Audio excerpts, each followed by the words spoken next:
สบายดี ขาวเด้อติ ตามติดชีวิตของพักมณิกามาเบิงมาเวียกของแต่ละคน มีอย่างแน่อาจารย์สุพรรณชัยเพิ่นก็รีดเครื่องเตรียมไปการมื้ออื่น จะพาพายก็บ้านนอนกับบ้านทันกู โอ้ก็จะทีละหอพักก็แบบนี้แหละ พุ่งชุบปุ้ยดิ คือบ่สบายดีนี่ สบายดี ท่านผู้ชม สื่อมาเป็นโซ่ สบายดี ผู้รีดเครื่องก็รีดเครื่อง ไม่แห้งๆรวยๆได้ยังรีบ แม่ครัวเฮาก็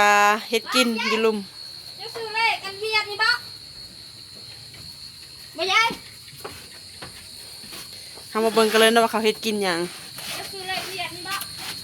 สิมืดๆเลยอยู่ตาราง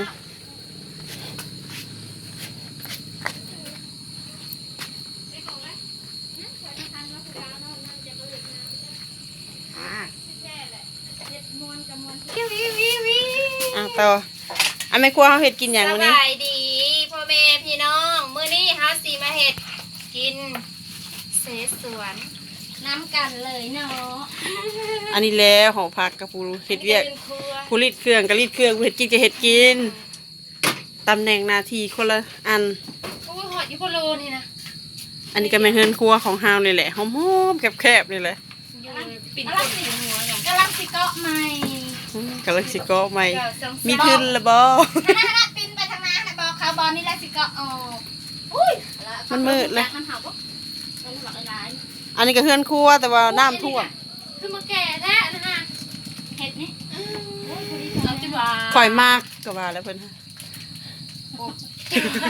ข่อยมากแบบนี้ จ่าย คือสิแซ่บเนาะแม่ครัวเฮาเฮ็ดมื้อนี้หั่นนะ ได้ให้ว้าว เมนูกับเมนูเสสวนพี่น้องเอ้ย เผ็ดโลด คือสิแซ่บดากคัก แสบดักจะหัวตู สิขึ้นไปถ่ายอยู่เทิงแล้วเด้อบัดนี้เด้อ จ้าเดี๋ยว ติดตามต่อไปเด้อบัดสิกิน น้ำแดด ขึ้นมาเบิ่งอาจารย์สุพรรณชัยรีดเครื่องแล้วล่ะบ่เนาะ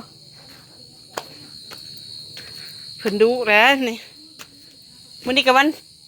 อาทิตย์ซักเครื่องซักของซักบนอยู่บนนอนหอพักก็สิคุกๆซะดอกมันแคบ เครื่องกระไร อยู่กัน4คนพู